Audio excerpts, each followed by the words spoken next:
कभी ध्यान दिया, सुबह जब हम उठते हैं तो सबसे पहले किससे मिलते हैं? ना मम्मी से, ना पापा से, ना भाई से, ना बहन से। सबसे हम पहले मिलते हैं उठते ही हम अपने मोबाइल से।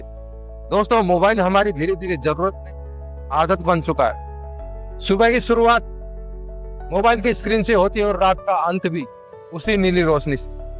सोचिए, कितनी बार हमने सोचा है कि 5 मिनट इंस्टाग्राम चलाऊंगा। काम करते करते हम सोचते हैं कि 5 मिनट इंस्टाग्राम चलाऊंगा और फिर वो 5 मिनट कब 1 घंटे में बदल जाता है पता भी नहीं चलता। दोस्तों, मोबाइल हमारे को वक्त नहीं दे रहा है, वो हमारे वक्त को खा जा रहा है। दोस्तों, हम मोबाइल स्क्रॉल करते हैं, हजारों चेहरे, लाखों पोस्ट, हर किसी की जिंदगी परफेक्ट लगती है, हर कोई खुश दिखता है, लेकिन हम अपने आप से ही असंतुष्ट होने लगते हैं। हम अपने आप से ही थकने लगते हैं। हमको लगता है सब आगे बढ़ रहे हैं, बस मैं ही पीछे छूट गया हूँ। और वहीं से शुरुआत होती है अपनी जिंदगी की डिप्रेशन की स्थिति, और वहीं से हम अपने आप को लो फील करना महसूस करते हैं। हम हंसते हैं मोबाइल की स्क्रीन को देखकर, लेकिन अंदर से खाली होते जा रहे हैं। हम जुड़ते हैं दुनिया से, लेकिन खुद से अलग होते जा रहे हैं। वो वक्त जो हम अपने सपनों को देने वाले थे, आज वो हमारी मोबाइल के नोटिफिकेशन और वीडियोस खा रहे हैं। हम अपना टाइम यूं ही वेस्ट करते जा रहे हैं। हर 5 मिनट में फोन बजता है, कोई मैसेज, कोई कॉल, कोई नोटिफिकेशन,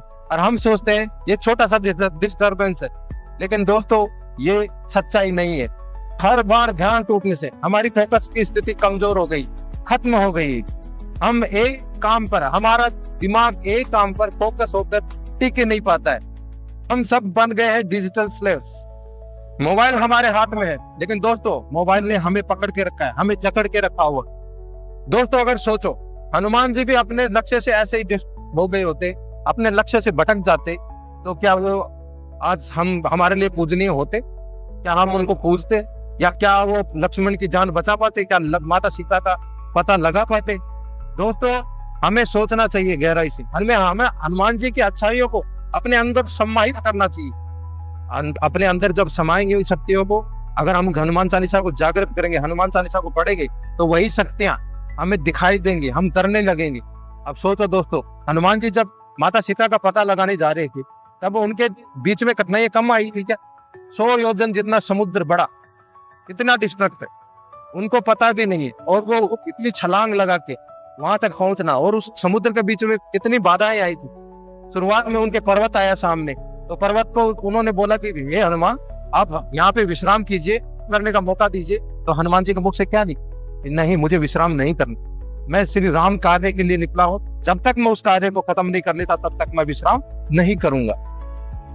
सुरसा राक्षसी ने जब हनुमान जी का रास्ता रोका और उन्होंने अपना मुख बड़ा किया और कहा कि हे हनुमान जी, मुझे भूख लगी है, मैं आपको खाना चाहती हूँ। तो हनुमान जी ने कहा, ठीक है माते, मैं आपकी भूख मिटाने के लिए तैयार हूँ। और उन्होंने अपना विशाल रूप धारण किया, और सुरसा राक्षसी ने भी अपना विशाल रूप मुख को बड़ा करते चली गई, और उसी में अपना एकदम से छोटा रूप धारण करके हनुमान जी उनके मुख के अंदर से घूम के वापस आ गए, और उन्होंने अपना फर्ज अदा किया, पूरा अपना कर्तव्य निभाया।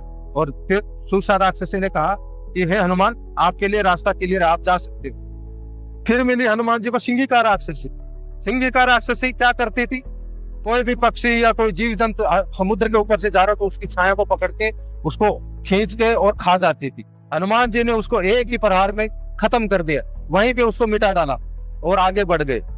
और फिर आगे मिली, हनुमान जी जब पहुंचने वाले थे लंका, तो लंकिनी द्वार पर रहती थी, लंका के द्वार पर। उन्होंने कितनी विशाल राक्षसनी, उसको एक लात मारे और पहुंच गई पाताल लोक। तो दोस्तों, हनुमान जी ने हर समस्या का सामना किया, कभी डिस्ट्रक्शन में नहीं फंसे, कभी बाधाओं के आगे झुके नहीं। तो अपनी बाधाओं को, ये सबसे बड़ा बाधा का कारण आपका ये मोबाइल है। अगर इससे दूरी बना लेते, इसको एक निश्चित समय नो मोबाइल जोन बनाइए, दिन में 2 या 3 घंटे नो मोबाइल जोन के बनाइए। इसका व्रत करना शुरू कीजिए। देखिए आप कैसे दारू के लिए तड़पता है, ऐसे आप मोबाइल के लिए तड़प उठेंगे। यही है, आप इसके डिप्रेशन में फंसते जा रहे हैं। अगर इससे दूरी नहीं बनाएंगे तो आप कहीं पीछे छूट जाएंगे। समस्या मोबाइल नहीं है, समस्या है मोबाइल का इस्तेमाल। हम मोबाइल का इस्तेमाल कैसे करते हैं? अगर हम जरूरत के हिसाब से मोबाइल का इस्तेमाल करेंगे तो हमारे लिए बेनिफिट है, और हम अगर जरूरत से ज्यादा उसका उपयोग कर रहे हैं, बिना किसी मतलब की चीजें देख रहे हैं, तो फिर हमारे लिए वो डिस्ट्रक्शन का कारण बनता है, वो हमारी पराजय का कारण बनता है। सुबह उठने से पहले अपने आप पर ध्यान दीजिए, अपने आप को 1 घंटे का समय दीजिए, खुद से मिलिए, अपने परिजनों से मिलिए, और तब देखिए आपकी लाइफ कैसी होती है। आप अपने आप को 1 घंटा देना शुरू कीजिए। सुबह का 1 घंटा सिर्फ अपने आप को, आधा घंटा अपना मेडिटेशन करना शुरू कीजिए और आधा घंटा हनुमान चालीसा का पाठ करना शुरू कीजिए। आपके लक्ष्य कैसे आपको मिलते हैं और कैसे आप आगे बढ़ते हो लाइफ में, आपको खुद आप नोट करोगे दोस्तों। जो आपने सपने देखे थे वो सपने आप पालोगे और ऐसे आगे बढ़ोगे जैसे हनुमान जी निरंतर से आगे बढ़ते। हर लड़ाई में आप विजय हासिल करोगे। दोस्तों, मेरा कहने का मतलब यही है कि जीवन में अगर आगे बढ़ना है, अपने लक्ष्यों को पाना है, तो इस मोबाइल का कम से कम इस्तेमाल कीजिए। और अगर मोबाइल का इस्तेमाल करना है तो अपनी जरूरतों और आगे बढ़ने के लिए कीजिए। उसमें अच्छाइयां भी हैं और बुराइयां भी हैं। अगर उसमें राक्षस भी बसते हैं और देवता भी बसते हैं। आप क्या चाहते हो, देवताओं को चाहते हो या राक्षसों को चाहते हो? उसमें मार काट भी दिखाई जाती है, उसमें अच्छाइयां भी दिखाई जाती है, मोटिवेशनल वीडियोस भी दिखाई जाते हैं। जैसे मैं आपके सामने वीडियो बना रहा हूँ श्री बजरंगबली से जुड़ा हुआ, हम उनके गुणों को अगर धारण करते हैं तो आगे बढ़ने में हमारी कैसे कैसे मदद करते हैं। ऐसी चीजें देखी भगवान से रिलेटेड होके तो आपको शांत वातावरण, आप अपना मेडिटेशन कीजिए, दिमाग को शांत कीजिए। इससे कुछ भी मत देखिए ऐसे, नहीं तो आपको डिस्ट्रैक्ट करते जाएंगे, आप अपने लक्ष्यों से भटकते चले जाएंगे, आपको आगे बढ़ने ही नहीं देगा। तो हमें आज से कसम खाना है कि हमें कम से कम इसको वक्त देना। ये हम मोबाइल के गुलाम नहीं है, ये हमारा गुलाम है, ये हमारे लिए काम करता है, आप इसके लिए काम नहीं करते। तो अगर इससे काम लेना है तो इसको अपने आप अंडर में लेना सीखिए कि मैं इसका गुलाम नहीं हूँ, ये मेरा गुलाम, मैं इससे काम लूंगा, ये मुझसे काम नहीं लेगा। ये अगर सोच बना के चलोगे तो लाइफ में एक दिन आपको सक्सेस मिलेगी ही मिलेगी। तो अगर आप जब पीछे मुड़ कर देखेंगे तब सिर्फ याद रह जाएगा कि मोबाइल नहीं, सपने ही असली जिंदगी थे मेरे। अगर मैंने अपने सपनों पे काम किया होता तो मैं अपने मंजिल को पा लिया होता।